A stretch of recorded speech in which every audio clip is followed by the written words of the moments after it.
Hey, it's Jordan. Delighted to be joined by Professor Richard Wolff. He is the head of democracy at work and an incredible economist, which we need his truth and facts in these times. Professor Wolff, great day to speak with you. Unfortunately, we are now over 30 million Americans have submitted unemployment claims. I would venture to guess it's going to be a lot more than that when this is all said and done. And I would say that our president and Congress, the best description would be if the Titanic was going down and we're on it, luxury yachts are surrounding the Titanic, drinking champagne and wishing for the best to the struggling proletariat sinking. You know, there's 30 million Americans that are unemployed now, workers at risk, being forced to work in meatpacking plants and other plants, people without health insurance. And all they've done is give us $1,200, which most people haven't gotten, expanded unemployment, but that's pretty much it. What are we facing really? Because we're hearing potentially worse than a Great Depression if dramatic relief does not come.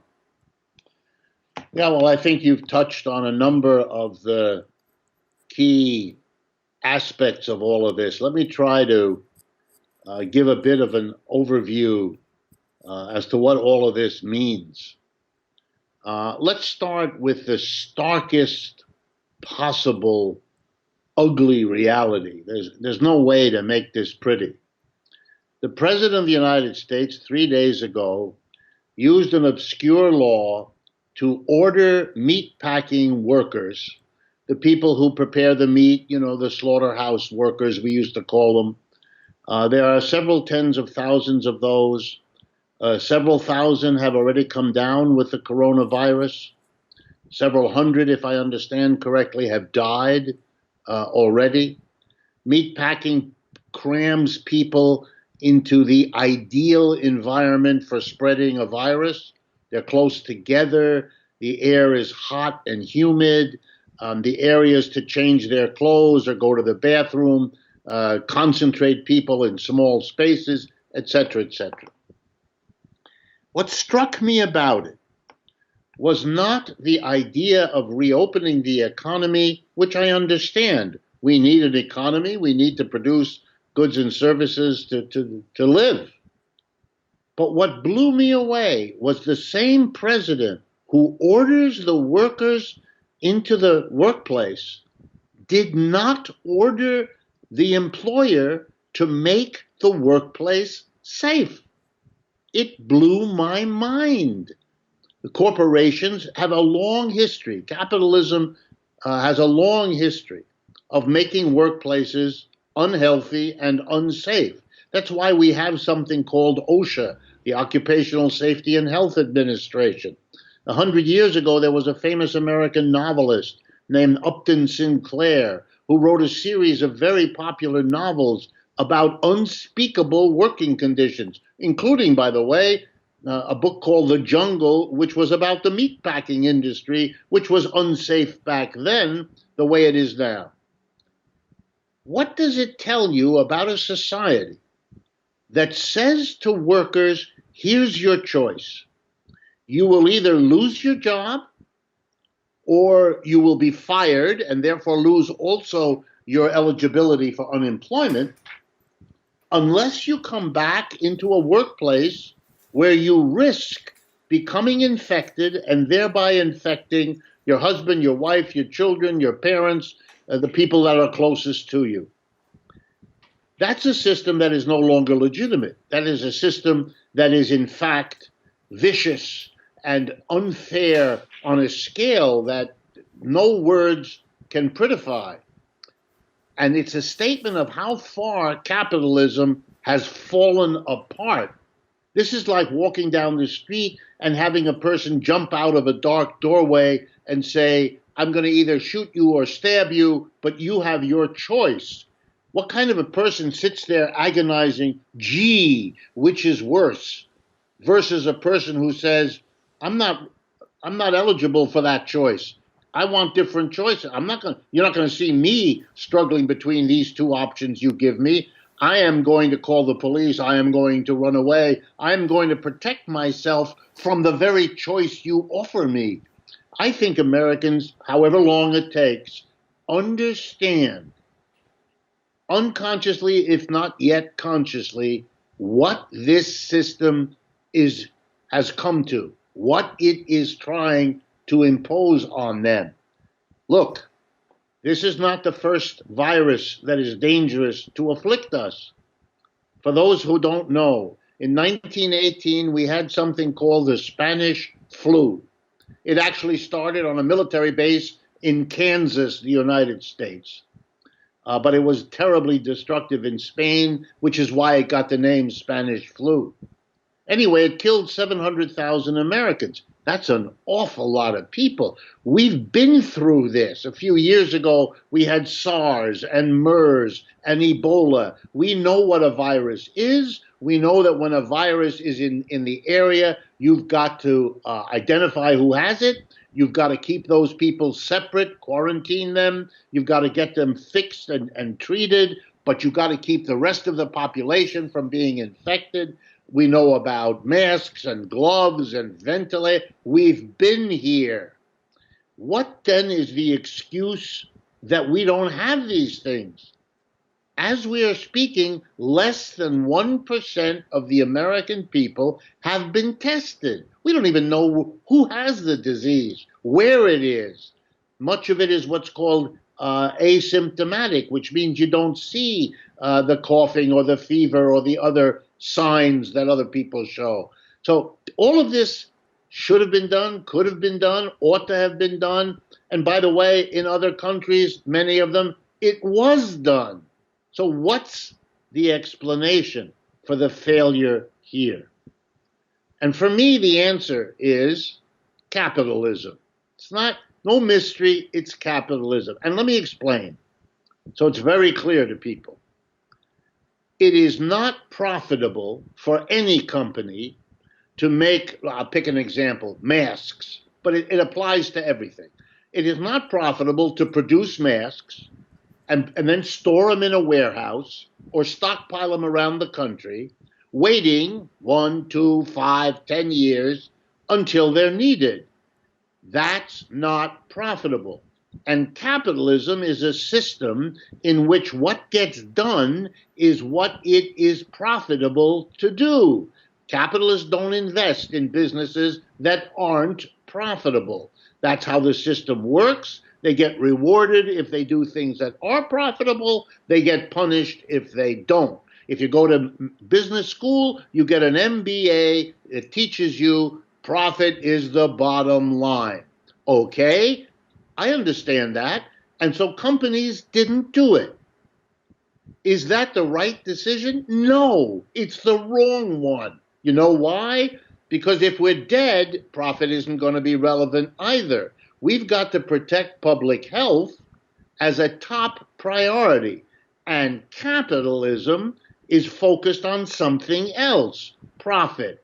And here's an example, we're living through it, in which the profit motive got the wrong outcome.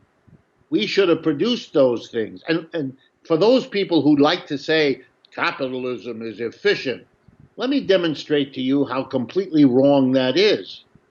We have lost more wealth in the last month, the month of April, from this pandemic, much more wealth than it would have cost us to stockpile masks, gloves, testing kits, beds, hospitals in the years preceding. So this wasn't an efficient use of our resources. It was a grotesquely inefficient waste of resources that we are living through because we didn't have a system that could learn from history that you need to stockpile testing, you need to train people to do that, you need to have them ready and retrained periodically, you have to have the stuff stockpiled where the populations are concentrated. Come on, any reasonable person could figure out what you have to do. But this system failed. Well, you can say, one more thing. You could say, well, the government could have, should have stepped up. That's correct. The government could have come in and said, hey, the private profit-driven capitalist system is useless in this situation. It failed in this situation. So we, the government, are going to compensate for the failure of the private system. But we live in a country where the leading politicians, put into place by the same capitalist corporations through their donations and their lobbying and all the rest, they can't think like that. They can't say that.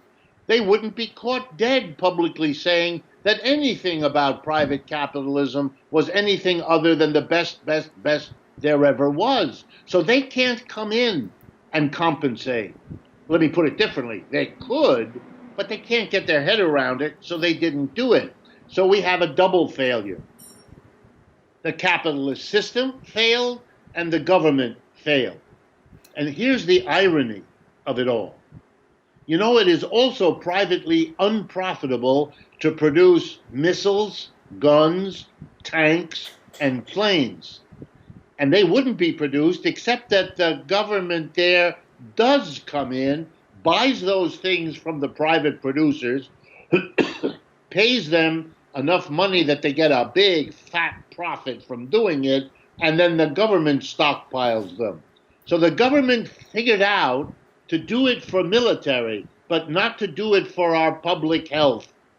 That's a sign of a system that's busted, that isn't working, and that doesn't deserve the loyalty of the people it so badly serves. And you use the term irony. An irony here also is the same corporations and big business and Wall Street, titans who were pressuring Trump in the first place not to close down the economy weeks ago, and are now pressuring him to reopen the economy, are really the same ones who wrote the trade deals that sold our manufacturing industry that would have been making the PPP equipment, the masks, the ventilators here to China and other countries, so that this pandemic was worsened and is going to be longer because we don't make anything and we let corporations offshore potentially life-saving equipment, across the world. Absolutely. And all I can do is add the following, like icing on your cake.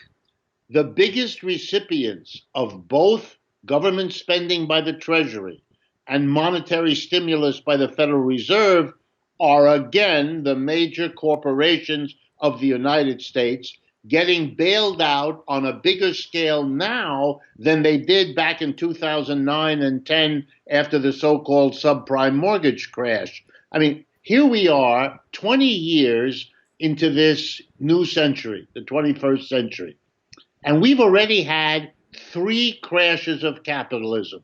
The dot-com crash in 2000, the subprime mortgage crash in 2008, and now the coronavirus crash of 2020. I noticed that the crashes all have the names of whatever triggered them. It's as if the problem is the trigger, not the system that can't handle the trigger. Look, the dot-com crisis happened because some companies who had never made a profit had sky-high stock prices. That's what happened. And then people decided, oh my God, the prices are crazy. This is not the first time some stocks were overpriced. The stock market has had that before, but we had an economic system so weak and so vulnerable that that was enough to crash us. Likewise, 2008 was not the first time that mortgage holders proved incapable of making their mortgage payments. That has happened before, repeatedly. It didn't destroy the economy last time. And this is not the first virus either. So look, here's the reality. Capitalism is a very unstable system.